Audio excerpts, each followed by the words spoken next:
Hakeem Olufemi Gbajabiamila.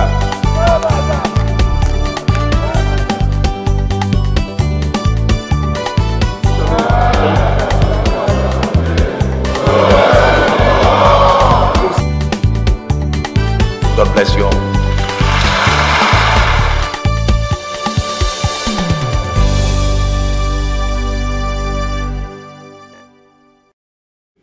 Declare a state of emergency in the security sector. As the security situation in the country takes a disturbing dimension, lawmakers talk tough and call for the declaration of a state of emergency. Sponsored by Right Honorable Speaker, all the women in the House, and majority of the men here. And House of Representatives moves to give women greater political relevance. Glad to have you join us on yet another fresh package of House Ticket, your regular educative program highlighting the activities of the House of Representatives, Federal Republic of Nigeria. On this episode, lawmakers call for a state of emergency to be declared in the country over insecurity. This is in the wake of rising cases of mayhem and attack on security outfits around the country, as well as the increasing cases of armed banditry, insurgency, amongst other security breaches. And an ad hoc committee has also been set up by the House to brainstorm on the best possible ways out of the insecurity problem in Nigeria. In other events, the Ninth House seeks to cut government spending on hiring international forensic experts through a bill to establish a forensic institute to train Nigerians. This, plus other deliberations on health, education, amongst others, make up our program today. We begin fully with details in a moment. Please stay tuned. If we set our minds right, embrace each other in love and brotherhood, we will come through these troubling times. We will survive, we will recover, and then we will thrive. One nation under God, free, peaceful, and prosperous.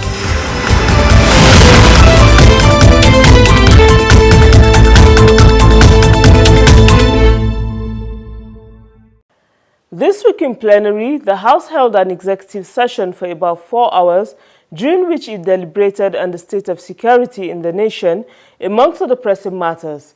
11 resolutions were arrived as lawmakers bared their minds on the worrisome increase of insecurity in Nigeria. One of the decisions taken urged President Muhammadu Buhari to declare a state of emergency in the sector, whilst lawmakers sit with the relevant security agencies to discuss the best way forward. Let us get details alongside other events from the chamber for the week under review. The report is compiled and presented from our studios. High point of events at plenary for the week spanning 27 to 29th of April 2021 was the deliberation by lawmakers on the increase and spread of insecurity in Nigeria. It dedicated 4 hours to deliberating the matter, converting the plenary of Tuesday, the 27th of April 2021 to a closed-door session. The Speaker, Femi Gbajabiamila, presided over the plenary for that day. When the doors opened, the Speaker read out 11 resolutions the House had taken, all consequent upon the motions debated during the closed-door session. At executive session, considered thoroughly and debated extensively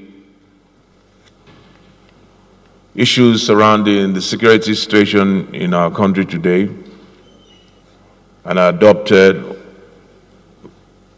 the following resolutions, or approved the following resolutions. 1, to condemn the attack on security agents and formations around the country and sympathize with the families. 2, the House sympathizes with all the families and communities that have been victims of banditry, terrorists, criminal elements in the country.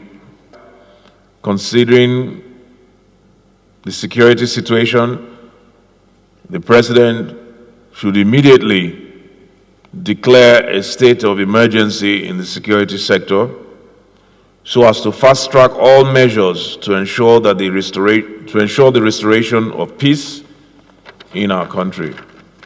Other resolutions include that the House should urgently invite the National Security Advisor (NSA), service chiefs, paramilitary chiefs, Controller General of Nigerian Customs Services and the Managing Director of the Nigerian Communications Satellite (NIGCOMSAT) to brief the House on the security situation in the country. Call on the judiciary to accelerate the prosecution of those awaiting trial due to banditry, terrorism and other criminal activities.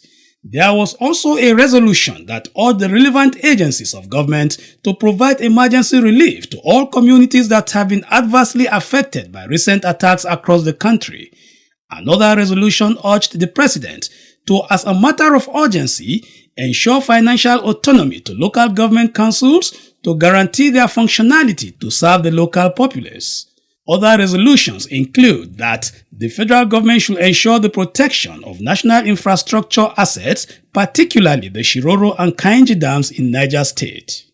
That the number of personnel in the police and military falls far short of the required number to effectively secure the country and calls for immediate recruitment to this effect. And lastly, the House mandated all its security committees to immediately commence a comprehensive audit of all military and paramilitary assets and arms in our armed services and revert to the House within 4 weeks. Those against this say nay. Ayes have it.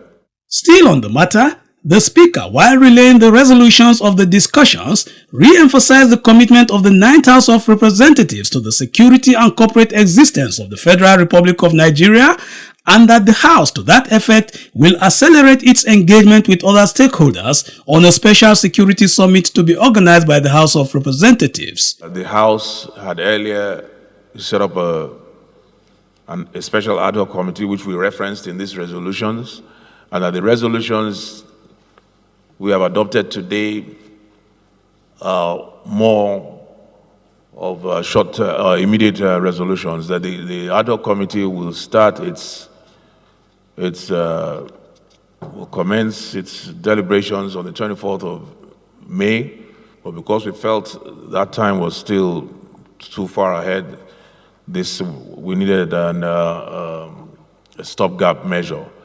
That at that resolution, the 24th to 28th at the workshop, we intend to have even more far-reaching resolutions because we're all hands are on deck to secure our country, to secure our nation. Thank you for your patriotism. Moving on to other events of plenary for the week, the House on Thursday, the 29th of April 2021, debated a bill for an act to establish the Chartered Institute of Forensic and Certified Fraud Examiners of Nigeria to provide for the regulation and control of its membership and promote the practice of forensics and fraud examiners in Nigeria and for related matters. Once this bill is passed into law, it will create jobs in 774 local governments because of its wide applications and operations, which cut across the 3 tiers and arms of government and also the private sector. Mr. Speaker, my distinguished colleagues, again, if this bill is passed into law, it will help Nigeria to fight corruption, to extract, recover lost funds, assets, resources, build capacity, attract foreign investments, and restore the confidence of investors in the Nigerian economy. There was one dissenting voice on the bill. This bill was brought in the 8th Assembly and it was defeated because everything that is documented here to be done by this new body is being currently done as within the mandate of ICANN and ANAN. England and Wales, that's a body of chartered accountants, regulates forensic accounting. In Canada, you have Canadian Institute of Chartered Accountants. And in America, you have certified public accountants. So it's not a new body of knowledge that we have to create another institute. I don't want this august honorable house to be misled. I think forensics is more specialized than you are trying to, or ICANN may be trying to make out. Other speakers supported the bill, giving reasons it should scale the passage. As of the moment today, Nigeria go to hire forensic auditors from South Africa to come and do forensic auditing in Nigeria. And in the course of discussion, Mr. Speaker, I want to affirm to this House and confirm that the ICANN members in this professional body. There are ANAN members in this professional body. And there are engineers and other professional bodies as registered members that they want now this institute to be registered. Mr. Speaker, I want to be open to you and open to Nigerians that ICANN professional body have reached out to me to ensure that this will not happen. And that's it. Give me reason as to why this should not happen. We should open our economy and doors to Nigerians so that there will be more opportunities for Nigerians to have and work. There will not be any conflict between the accounting profession, which ICANN and ANAN are professing to have the monopoly, and forensic, which is an entirely independent discipline, which only incidentally combines some elements of accounting and auditing and some other business-related subjects. So I think there is no conflict of interest here. The bill scales second reading and has been referred to the Joint Committee on Anti-Corruption and Commerce for further work. Those in support, please say aye. Those against, please say nay. The ayes have it. Another bill that scaled second reading last week seeks to alter the provisions of the Constitution of the Federal Republic of Nigeria, 1999, to create additional special seats for women in the federal and state legislative houses and for related matters. The bill is sponsored by the Deputy Chief Whip of the House and 85 other lawmakers. This bill is being sponsored by Right Honorable Speaker, all the women in the House, and majority of the men here. There was no debate on the bill. It scaled voting and was referred to the Constitution Review Committee for further legislative scrutiny.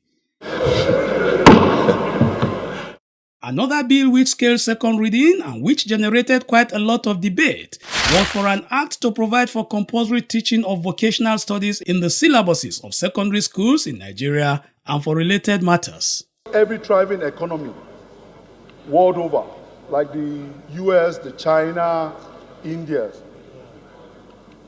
their economy is anchored and sustained by small businesses and entrepreneurial spirit. One sure foundation for that to happen is to fully integrate the vocational training into the core educational system of our economy. This will not only lower the unemployment rate, it will reduce the poverty levels in Nigeria. Lawmakers spoke in support of the bill. Item 29 of the concurrent list empower the state and the federal government to establish certain institutions, both on secondary. But you go to item 30, he gives state power on vocational education. So my question is that how do we now align both? My committee has seen going around parts of the country on oversight. This bill, if properly implemented, may save us from the looming doom. Sir, UBEC is building in every state a school for basic education, or for vocational education. Most governors just abandon the buildings. There is one in my local government built 3 years ago, handed over to the state government, 14 buildings. It has not been utilized for anything. I was a photographer in the university, and that was the skill that kept me paying my fee and even others. As I speak to you today, that photography stand still exists in Bayero University, Kano today. A lot of people have passed through that same skill. Today, tell me which school in Nigeria teaches photography at the secondary level. It is not done. Yes. Most of us learn one art skill or the other, welding and fabrication, at secondary school level. Where is it today? I plead with you people. This is one legislation that will stand us out and seeing us work for the youth. Others were against its passage. May I ask you, can we compel a private school that came out to teach only grammar to do vocational courses? You can do that with government schools, sir. The Constitution guarantees their fundamental right, what knowledge to seek. I'm in agreement that we should pursue technical education. I'm able to say that we should establish more vocational colleges. We have this thing in the past. The only thing now is not active in our various constituencies because of government neglect of such vocational studies. Instead of telling people to learn vocation in secondary school, we can use NYSC. That 1 year of NYSC, we can convert it to vocational learning. Eventually, it got a yes vote and has been referred to the House Committee on Basic Education.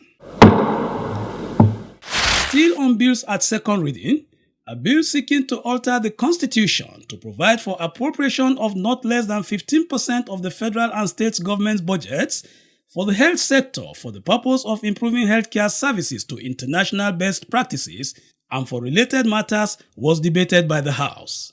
Contributions on the bill spoke against its passage, proposing alternative legislation to better achieve an improvement in the health sector. All the monies appropriated in the sector, what have we done with it? So I think we should actually maybe have the committee actually look into that first of all. Then now know what they can come up with. But my submission, Mr. Speaker, is this should not be a constitutional provision. The problem we have is the 15% stipulated there. I would suggest that the bill should be amended to say, as commensurate with the population at the federal and state, for us to actually move forward, not an exact percentage. During COVID, we had to contribute money. And the money we contributed less than 100 million. But we were able to do molecular laboratory. And you see in the budget, hundreds and hundreds and hundreds of millions, counting it to trillions, and they cannot build one lab. And so the question is, it is time for us to rise and begin to investigate all the allocations that have been made over the years. Where are the money? So we should track the money. I will advise that my colleague, if he so agree, should maybe withdraw this bill and bring another fresh bill or motion that will get us working to find answers to several questions that are being asked.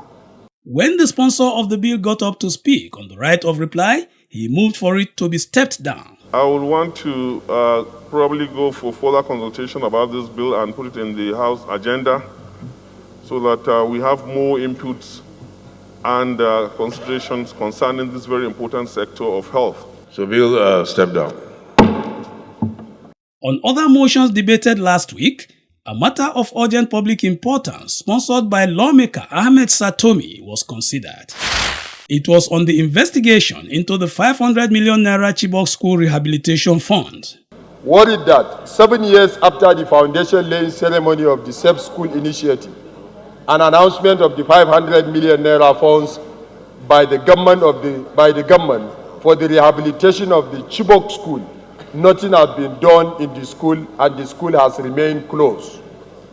Recognize the need for detailed investigation of what happened to the 500 million naira Chibok School Rebuilding Fund and the Safe School Initiative. By way of resolution on the matter, the House constituted a 16-man ad hoc committee chaired by Representative Ahmed Jaha to investigate the status of the 500 million naira Chibok School Rehabilitation and the Safe School Initiative and report back in 4 weeks. The urgent need for the Central Bank of Nigeria to suspend the deadline for the recapitalization of microfinance banks, MFBs, was another motion adopted. Worried that if the 612 microfinance banks, which is equivalent to 70% of the entire Nigerian MFBs, with the workforce of about 44,800 staff are shut down, it will aggravate unemployment, compound the challenges of insecurity, youth restlessness, poverty, apathy, and hopelessness across the country. The resolutions on the motion urged the Central Bank of Nigeria to suspend the planned recapitalization program until the economy stabilizes and considered safe for a new deadline to be fixed. And the House Committee on Banking and Currency has been mandated to interface with the CBN to find a workable solution to the challenges associated with recapitalization of the microfinance banks in Nigeria.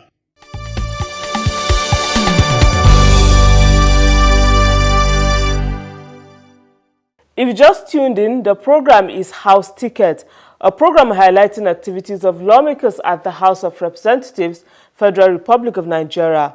We just took a summary of plenary proceedings where critical decisions were taken on security matters, amongst other national issues. Moving on to other events of the 9th House in recent times, the House inaugurated the special 40-man Committee on National Security. It is to be chaired by the Speaker himself, Femi Gbajabiamila. The leadership felt we had no alternative but to set up this committee to begin to look into ways on how to address and tackle the situation where we find ourselves. And it is in the context of these prevailing realities that the House of Representatives has appointed this special committee to undertake a comprehensive study of the issues and challenges of our national security from the perspective of the legislature. And at the end of it, recommend innovative, practical solutions that can help to relieve us of our present national security and challenges. There is therefore a clear and urgent need to take all necessary actions across the different arms and levels of government to articulate solutions to ensure an effective response to the challenges we face. In doing this, we must recognize the need to proceed with caution and wisdom so that as we respond to existing problems, we do not further compound them or create new difficulties. After the inauguration, the team that has been working on this in the background will take us through the modalities and how we intend to proceed. The inauguration ceremony was concluded behind closed doors, but not before the Speaker had assured that the 9th Assembly is on the same page on security matters irrespective of ethnicity, party affiliation, or religion. He stated that the legislature is committed to finding solutions to the problem which has persisted over the last 15 years. The special committee is expected to sit with all critical stakeholders for 4 days in a security summit being 24th to 28th May 2021. Still with the Speaker, Thursday 29th April 2021 saw a meeting with critical stakeholders in the medical field as a follow-up by the House on the implementation status of the agreements entered into by the government and resident doctors towards preventing the resumption of the strike by the National Association of Resident Doctors. I think there are some outstanding things, issues that are yet to be concluded, and I want to know what we can do on our side to assist, to accelerate, and to make sure that these things are done. As you are aware, the call of the strike only temporarily, and like I said, we don't want to be caught off guard, and I think there's only about 2 weeks left. My concern and the concern of everybody, all legislators, all Nigerians, is the consequences if we don't meet our side of the agreement. The issue on the table seeking redress are non-payment of house officers, abolishment of bench fees, non-payment of national minimum wage, salary shortfall for 2014, 2015 and 2016, residency training allowance, and payment of resident doctors on GiveMe's platform. The resolution to meet again on Tuesday, the 4th of May 2021 was taken by the stakeholders. Present at the meeting were the Accountant General of the Federation, officials from the Ministry of Finance, Labour and Employment, Director General Budget Office, members of the Medical and Dental Council of Nigeria, and Committee of Chief Medical Directors, CMDs, amongst others. The stakeholders took turns to make statement status of where the issue stands at the time of the meeting. The stakeholders took turns to make statement status of where the issue stands at the time of the meeting during a closed-door session. She joined the advocacy Away from the office of the Speaker to other activities of the lawmakers, Representative Benny La was recently honored by the Federal College of Veterinary and Medical Laboratory Technology, VOM, in Plateau State. This is in recognition of her achievement and role in peacekeeping efforts in Plateau State, amongst others. She joined the advocacy for transition from military to civilian rule in 1998, and then she joined a group that saw the civilian rule came into power. Then she partnered with civil rights society and women groups to draft Gender and Equality Opportunities Bill. Also to her credit is the partnership as a lawmaker that ensured the smooth passage of the Disability Bill. Other partnership is in the Anti-Torture Bill, Human Rights Amendment Bill, NAPTIP Amendment Bill, Child Empowerment Protection Agency Bill, and Violence Against Persons Bill, amongst others. The leader of the team from the Veterinary Institute, Associate Professor Okori, highlighted the reasons behind the gesture.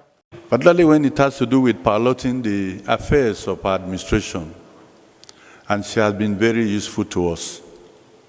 And following her track record, we felt we should honor her.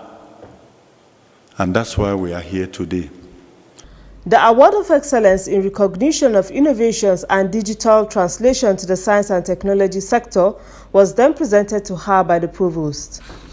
Representative Benny La appreciated the recognition of her efforts by the college, promising to continue doing what she can to bring all-round improvement to the science and technology sector. It is a joy and a privilege to know that the society is watching all the legislators and keeping track of what we actually do here in the National Assembly. And we kept emphasizing the need for an increase in budgetary allocations to the sector to fund research in science. And I'm sure many of you have seen that there's been a steady increase, but most importantly, the federal government has agreed, they've agreed to start with 0.5%, so that in coming years, the 1% will be met, and that way we'll have our own homegrown science and technology innovations, and there'll be not much need to import so many things again that we need. Also realize that with technology, we can overcome all our security issues that we're facing. Lawmaker Benny La is currently serving her third term in the House of Representatives. She also chairs the Science and Technology Committee of the 9th House.